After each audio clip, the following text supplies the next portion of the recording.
Welcome. My name is Jonathan Goddard here on behalf of Reggae TV. Today we're at the unveiling of a historic blue plaque in honor of one of the great Black Britons. Born in 1901 in Trinidad and Tobago, Sir Learie Constantine, a West Indian-born cricketer who eventually went on to become a peer, a member of the bar and one of the BBC's governors. So a great contributor to our society. He packed so much into his life and we're here to learn a bit more about him today.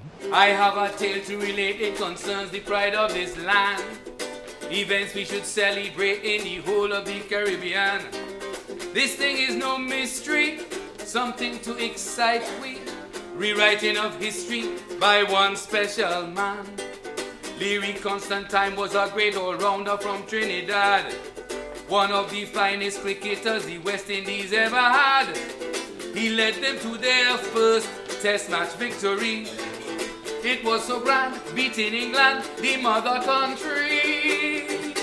So here we are, 109 years to the day that Britain's first Afro-Caribbean peer was born. To honour him at his former residence at 11 Kendall Court in Kilburn, London. Later on today, Sir Learie Constantine will be honoured by the Nubian Jack organisation with the unveiling of one of their historic blue plaques. As you can see behind me, we have the plaque ready for its unveiling. My name is Abdul Quadia, Deputy Mayor of London Borough of Camden. He made his mark not only as a cricketer, but as a broadcaster, journalist, politician, barrister. I think in these days and age, people who want a role model, this is the guy. One of our principles is that we're too proud to beg. Yeah. So we don't beg anybody anything. For funding, or you're self-sufficient then? Well, and in order to do that, we generate our own funding. Yeah. So everybody that do things around Constantine, we do it for free. My name is Neil Flanagan. I'm the president of the West Indies Servicemen, which is now called West Indies Services Personnel. Today I'm here to celebrate the life and the work of Learie Constantine. He was barred from going to the Drake Russell Hotel. In those days, there was calabar and discrimination. This man had no fear at all, he would stand and face every ball. However they played the game, he hit left and right just the same and lash them, Learie. Yes, I say, lash them, Learie. Once again, it's lash them. Now the man we're praising, top of the line. Lash them, Learie Constantine. This man took a West End hotel to court for breach of contract, for refusing him in entrance just because his skin was black. His book Calabar described the deep racism which he had experienced in the British system. After that, a journalist while studying law, gaining entrance to the English bar 1954. So I tell you, everyone in Trinidad know that he could lick them bad. Lash them, Learie, go on and lash them, Learie. Yes, man, everyone in TNT say from way back what will be. Lash them, Learie, go on and lash them, Learie. Yes, I tell you, apart from cricket, he became a well-known broadcaster. At diplomacy, he showed his skills of a true master. Moving into politics, he worked extremely hard, trying to alleviate problems for those backyard. We, our parents, our grandparents came to this country and in half a century redefined Britain's history. Arriving by ship enthusiastically, we were greeted by the mist and the grey of the sea. The bitter cold of the winter season was nothing compared to the ice-cold freezing attitude of those in this country, full of hatred and hostility. Greeted by signs of "Keep Britain White," we'd come unprepared for a fight. No dogs, no Irish, no blacks. We had to always watch our backs. We were told this was the mother country. What mother uses terms that are derogatory? What kind of mother rejects and sets out to inject a sense of worthlessness within the child she should caress? For 50 years we've struggled and fought, sometimes defiant, sometimes distraught, to make a place and be accepted as young or old and black and gifted. And look what we've achieved despite having to live aggrieved. We built and developed the NHS, made London Transport one of the best, established a carnival while we were oppressed that's now renowned as Europe's largest. facing fascism and humiliation, tackling racism, discrimination. Just look what we've achieved despite having to live aggrieved. We've excelled within this land that refused a helping hand. In spreading the word of the Holy Scriptures, in trade unions and in literature, in sports and politics, in broadcasting and music, in entertainment and education. We helped empower this nation. Despite the fact we were deceived, we came and we achieved. We, our parents, our grandparents, came to this country and in half a century redefined Britain's history. Redefined Britain's history. Thank you. Okay, we're just about coming to that time when we're going to unveil the plaque in a few moments.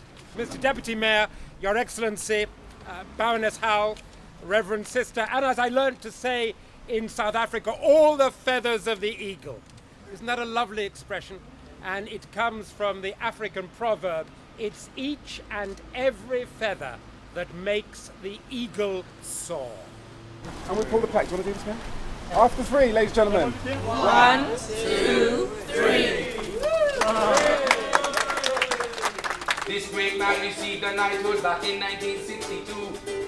The first TNT High Commission of Britain ever knew. Becoming a life peer in 1969. The first man to be honored so, Learie Constantine. I'm Gail Guy. I am the Acting High Commissioner for Trinidad and Tobago. And we were invited to be a part of this celebration. We had to come. There was no way that we could say that we were not interested or that we couldn't come, because this is one of our heroes who has made quite a contribution, who's been able to go past many of the obstacles that he had to face, and he was able to do so with grace. And this is what is very important to me. Like it was said earlier, the example to the children is what we are really celebrating, so that they can know that there is another way that you can go about doing things and achieve. You see that flat? Yes. I had dinners there when I came to Britain in 1951. I went to his home and then we came here. When CLR James was one of the people who was permanently there. It means a hell of a lot to me because Learie Constantine was one of the pioneers in the truest sense of the word. He experienced racism in Britain in a way that you wouldn't even begin to understand. And when he actually brought the cricketing team to respect him, they couldn't believe what had happened to them. That was how racism was alive, and Learie sailed through it as though nothing had happened. He wasn't acquiescing, he let them know. But if you saw him, you would never think he was the victim of the most vicious racism. Firebombing to his house in Wembley. This man had no fear at all.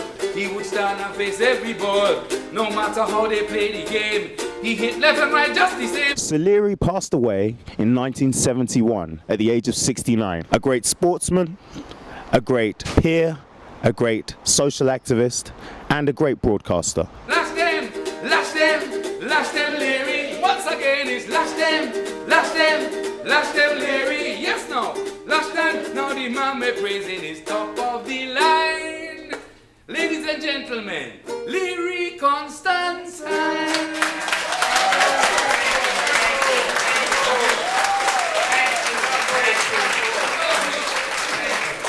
It means so much to me, and I just feel Nubian Jack. I go to most of their plaques when I can because I think they're doing a great job. I really think they are. And, you know, they have my support. My name is Jonathan Goddard, here on behalf of Reggae TV. Having myself studied at the University of the West Indies, Mona, and having also served at the Trinidad and Tobago High Commission in Kingston. So actually I'm an honorary Jamaican. I know about reggae. And reggae to me is both the music and the flavor. Reggae for me is about liberation song. It's about the triumph of men and women together over all adversity. It's about joy and celebration. Reggae. This is Reggae TV. Reggae TV. Reggae TV.